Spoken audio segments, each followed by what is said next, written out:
The year is 24 BCE. A Roman column of 10,000 soldiers marches south from Egypt into a land they barely understand, led by a prefect named Gaius Petronius, certain of easy victory. Rome has just absorbed Egypt. The Nile belongs to them now, and the people living beyond the First Cataract, the ancient, proud, deeply rooted civilization of Kush, are simply next.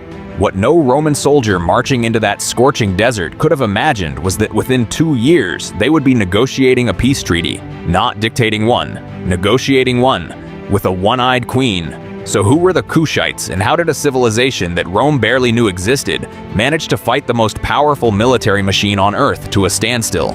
To answer that, we have to go back, far back, because Kush was not a young kingdom scrambling to survive. It was ancient when Rome was still a village of shepherds on the Tiber. The Kingdom of Kush emerged in the region we now call northeastern Sudan, centered on the Upper Nile, upstream of Egypt's famous monuments. For millennia, Egypt and Kush existed in a complex, often violent, always intimate relationship, trading partners, rivals, and at times one ruling the other. In the 8th century BCE, Kushite kings did something extraordinary. They conquered Egypt itself. The Kushite pharaohs, known as the 25th dynasty, ruled the entire Nile Valley from Khartoum to the Mediterranean. They were not a peripheral people. They were, for a century, the most powerful rulers in Africa. Then the Assyrians came with iron weapons and overwhelming force, and the Kushite pharaohs retreated south. They rebuilt. They endured. Their capital moved to Meroe, a city positioned brilliantly between the 5th and 6th Nile cataracts. Cataracts meaning the rocky, churning rapids that divided the river into sections and made large-scale naval movement nearly impossible. Geography had always been Kush's shield. By the time Rome arrived on the scene, Meroe had been a thriving urban center for centuries. Its people smelted iron. They built their own style of pyramid. Steeper and narrower than the Egyptian form, dozens of them still standing in the Sudanese desert today. They had their own script, Meroitic, which we can read phonetically but still cannot fully translate. They worshipped their own gods, chief among them Apetamak, a lion-headed war deity whose temples lined the Nile. And critically, they had a political structure that Rome had no framework for understanding. Kush was ruled by a king, the core, but real executive power was frequently held by the Kandake, the queen mother. This was not a ceremonial role. Kandakes commanded armies, conducted diplomacy, and made war.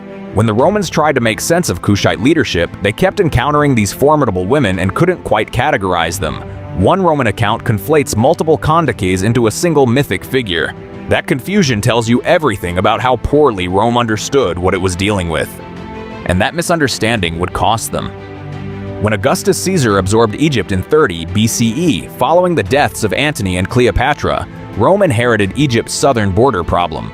The Kushites had long-standing arrangements with the Ptolemaic rulers of Egypt, tribute arrangements, trade agreements, border understandings. Rome, in its characteristic fashion, assumed those arrangements continued on Roman terms. They imposed new tax burdens on border communities. They stationed garrisons in towns like Syene, modern Aswan, and on the island of Elephantine. They treated the frontier as settled. It was not settled. In 25 BCE, while the Roman prefect Aelius Gallus was leading a disastrous military campaign in Arabia, stripping Egypt of troops, the Kandake of Kush saw an opening. Her name was Amanirenas. She was, by Roman accounts, blind in one eye, though Kushite sources simply describe her as a fierce and capable ruler. She assembled her army and struck north with speed and coordination that Roman commanders did not anticipate from a people they considered peripheral. Kushite forces overran the border towns, sacked the Roman garrisons at Syene and Elephantine, and, in an act of deliberate symbolic power, tore down the bronze statues of Augustus Caesar that stood in those towns. One statue's head was carried south to Meroe, buried beneath the steps of a victory temple so that every person entering that sacred space would forever walk over the face of Rome's emperor. That head was excavated in 1910. It sits in the British Museum today. This was not a raid, it was a statement. Rome responded. The new prefect, Gaius Petronius, marched south with a substantial force and initially pushed the Kushites back, recapturing the border towns and advancing deep into Kushite territory. He took and sacked Napata, one of Kush's sacred royal cities. On paper, it looked like a Roman victory, but Petronius could not hold what he had taken. The further south his forces moved, the more the advantages shifted. The terrain was brutal. The climate was extreme. Supply lines stretched thin across hundreds of miles of desert. And the Kushites did not fight pitched battles against Roman legions in open terrain. They used mobility, local knowledge, and the cataracts themselves as defensive barriers. Here's where popular history often gets things wrong. The conflict between Kush and Rome is sometimes framed as Rome delivering a crushing lesson to an overreaching upstart. That is not what the historical record shows. What it shows is a grinding, indecisive campaign in which Rome could not achieve decisive victory, could not hold conquered territory, and ultimately chose negotiation over continued war. Petronius withdrew. Kushite forces probed and harassed. And then, around 22 BCE, Kushite ambassadors arrived, not as suppliants, but as equal parties, to negotiate. The resulting peace, formalized around 21 BCE, was struck at Samos, where Augustus himself was wintering. The terms were remarkable. Rome dropped its demand for tribute. The border was drawn at Qasr Ibrim, well north of where Kush began. The Kushites got almost everything they had originally wanted: their autonomy, their territory, their dignity. Augustus, who had spent his reign projecting an image of universal Roman dominance, quietly accepted a negotiated settlement with a kingdom that had burned his statues and buried his image under a temple floor. For Kush, this was not just a military achievement, it was a civilizational one. Amanirenas returned home, having fought Rome, and emerged with Kushite sovereignty intact. The victory was celebrated and commemorated. The temples at Meroe were expanded. Trade between the two civilizations actually increased after the peace. Roman goods flowed into Kush. Kushite exports of ivory, iron, incense, and enslaved people flowed into Rome's markets. The border became a zone of exchange rather than conflict. And here, in that strange aftermath, we see something profoundly human. Soldiers who had tried to kill each other became merchants. The head of Augustus stayed buried under the temple steps, a private triumph, while publicly both sides pretended the war had been a minor border adjustment. Diplomacy has always required a certain mutually agreed upon amnesia.